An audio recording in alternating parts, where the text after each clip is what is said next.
When the new Dubai International Airport opened in 1983, its duty-free shops captured the mood of the moment. Suddenly it was possible to shop the world in one place, and many people did. Well, Dubai Duty Free just did not happen. It was part of a strategic plan, and it was planned and designed by experts from all over the world to give Dubai International Airport the best duty free in the world, so we could attract passengers to come to Dubai to buy at the Dubai Duty Free and make Dubai as a destination which attracts a lot of tourists and business travelers, and give a lot of incentives to passengers crossing Dubai, transiting Dubai, or leaving from Dubai. And hence, Dubai Duty Free was built to a world-class standards, and it did make a big impact on the world duty-frees in the world. When we started the duty-free in Dubai in 1983, we wanted it to be different from what was there already. We wanted to account for the different type of passengers we had coming through here, and we decided very consciously to revert back to the original idea of duty-free, which was to offer the best value possible. And this has worked very well for us. On our product mix, for example, at that time, almost 70% of revenue in Europe was being derived from liquor, tobacco, perfumes. In our case, even from the beginning, 60 to 70% of our revenue was derived from other types of products. An example of this is our gold shop, which is very much synonymous with this region of the world. And our gold sales in our first year accounted for 18% of our revenue, and that still continues. Our confectionery, for example, which is now growing everywhere in the duty-free, but right from the beginning we concentrated on promoting confectionery because of the region we were in. And it now accounts for almost 11% of our total revenue. And these policies, I think, have worked very well for us.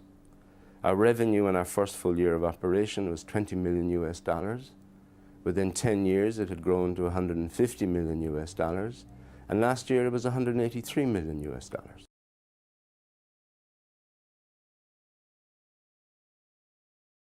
Colm, as a starting point, perhaps one of the most admirable elements of the Dubai International Airport success story has been the way the various elements have combined in harmony. Now, well, that's whether it's airport operations, Emirates Airlines, or Dubai Duty Free.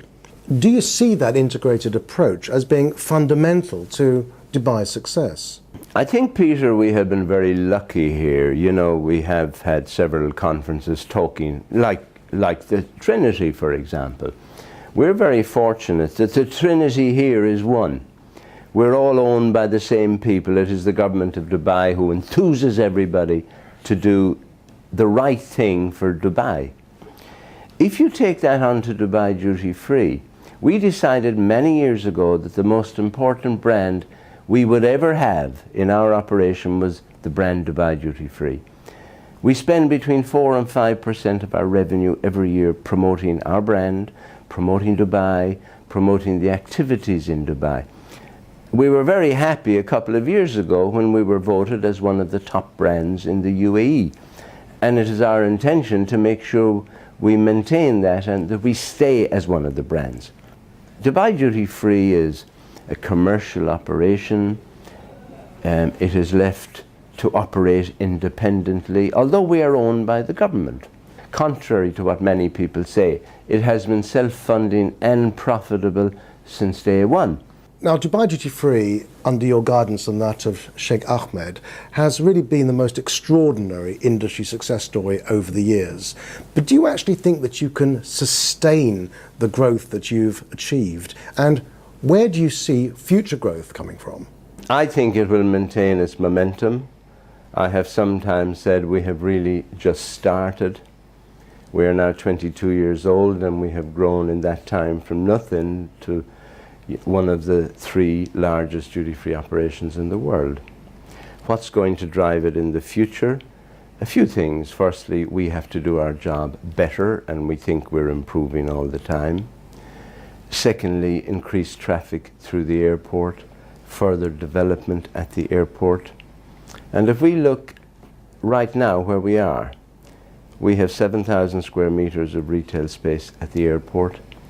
In 3 or 4 years' time, we will have 22,000 square meters. That's largely the results space. of Concourse 2 coming on stream. Concourse 2 and Concourse 3. Our traffic has grown. This year it will be 25 million people through the airport. Our take per head is growing. Our penetration is growing. And our 10-year projections show that by 2010, our sales will exceed 1.2 billion US dollars. We're convinced that it's going to continue to grow. I just want to come back and revisit your existing floor space. So something around 7,000 square meters currently in Terminal 1. What have you done on the floor recently to continue the process? Physically, we have done, we've introduced new products, we've introduced new brands. In the last couple of years, a brand new gold shop, we've built a brand new watch shop. We have built a fashion wall which includes 7 or 8 fashion houses, and it is very successful. We have introduced some new leather products. We have a Porsche shop, for example. We have Christian Dior jewelry. We have Michele Frey jewelry. We have a Hermes shop. We have a Swarovski shop. And we have not rented these spaces to any of these people. They're done through our own system, which we call vendor support. It is our staff, it is our stock, we buy it, we add a bit on and we sell it. And that's all the whole duty-free business around the world is doing anyway, Peter, is buying things, adding a bit on and selling it. And of course there's a new centrepiece to your shop floor, and that of course is the Gifts from Dubai section. For a long time, Peter, people were talking in the industry about destination merchandise, and we didn't really listen to it. We thought they were wrong, but eventually we saw the light, and I think we were wrong. And we decided a couple of years ago to take some action on it. We built a new Gifts from Dubai shop. It is right in the center of the sales floor. And immediately our sales doubled in that area, and it has become very successful. And now we realize we should have done it many years earlier. Physical changes apart from that, we have a brand new arrivals duty free, and it's a very important part of our business because we've been able to enlarge the space there. We will have a better range of product, we will have a better range of liquor, of wines, of cigars, and that will make a big difference to our business. One last question, Colin. I need you to answer it in one sentence. That's the difficult part. But if there was one definable quality that best described Dubai Duty Free's business, what would that quality be? I think the most important thing that any of us should say we did is we work hard and we work honestly and we try and think all the time of new projects to do and not be scared to try something. I think effort is probably the most definable thing I could say.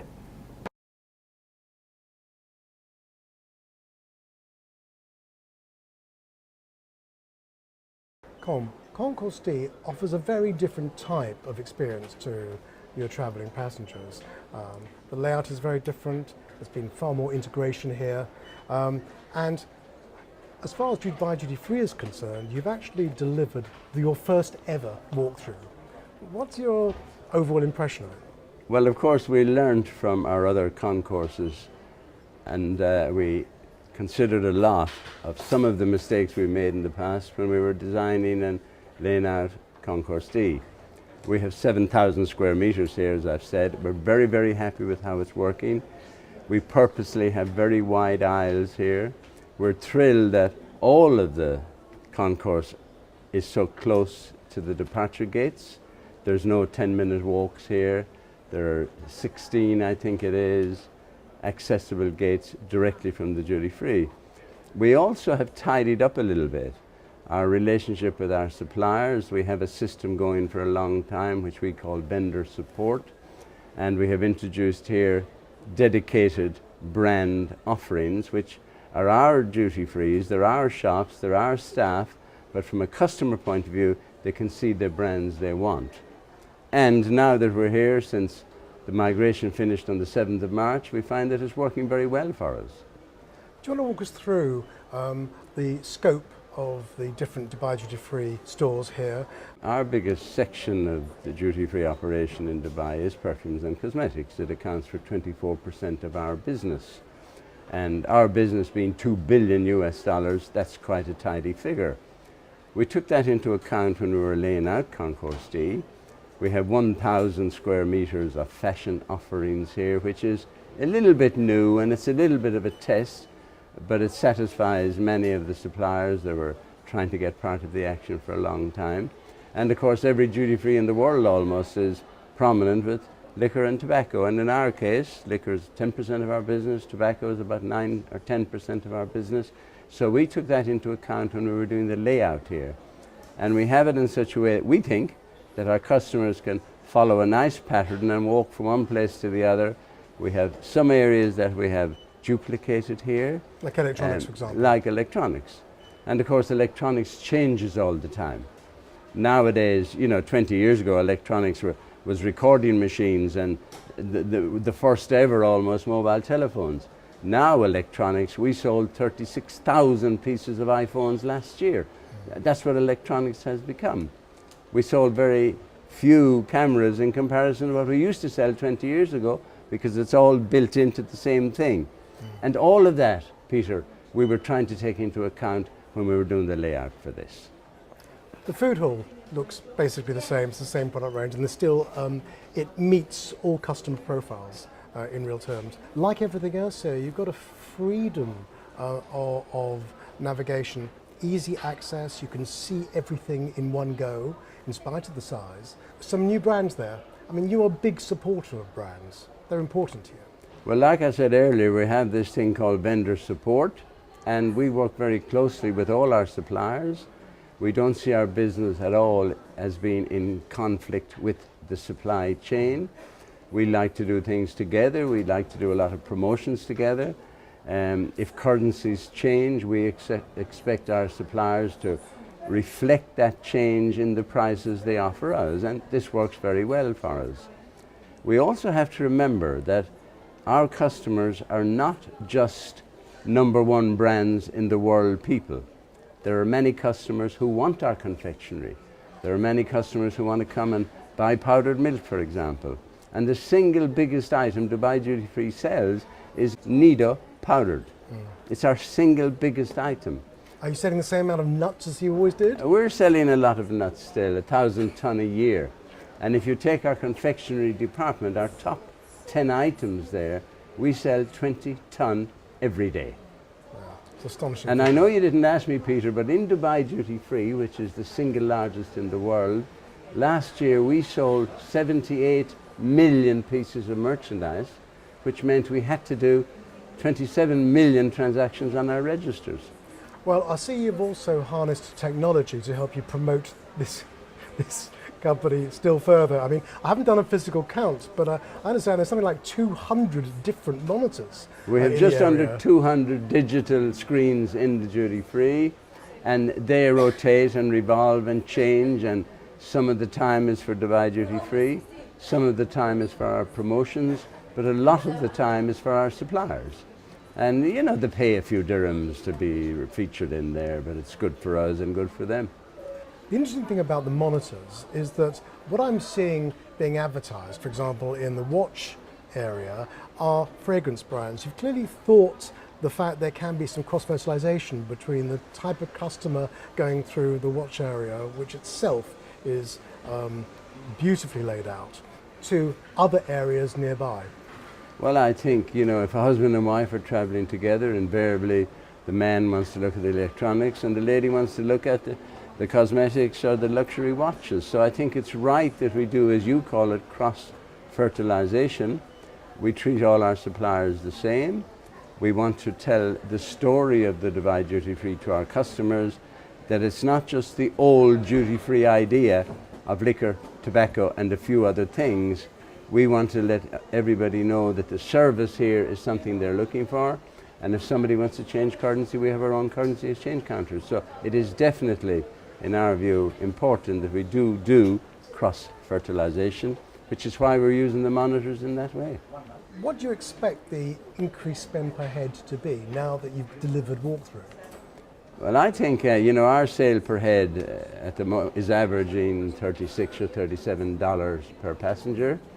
Our penetration is more than 40%, And those two figures are probably the top two figures in the world in the duty-free industry. We're trying to increase that all the time. I think our indication in Concourse D so far is that the ease of service is good. We have plenty of staff here. We have staff from 48 different countries, so we can service any language that comes to us. And we have easy access to the departure gates. I think Concourse D is going to work very well for us. One final question. What are your personal highlights? Well, Peter, I'm very happy that I'm part of a company that has been so successful. I don't by any means claim the credit for it myself. We have a terrific team of staff. Many of them are long-serving. They come from 48 different countries. I'm thrilled with the support we get from the government, who are our owners, represented by my chairman, His Highness Sheikh Ahmed bin Zayed Al Maktoum. I'm absolutely thrilled that Dubai Duty Free is the single largest duty free in the world. I'm thrilled that we have won 500 awards that says we're pretty good. I'm thrilled that we've developed into a company that now has our own foundation and are helping needy causes around the world. And I'm absolutely thrilled that we're expanding and have big expansion plans for the future. And with our business just touching $2 billion US, I'm pretty pleased with that. But I don't see them as personal highlights. Well, I'm thrilled to be here, and it's been good to see you again, Colm, and I'm sure that Dubai Duty Free will continue to go from strength to strength, and will continue to set new benchmarks for the region and the world. Many congratulations. Well, thank you, Peter, and nice to see you back here.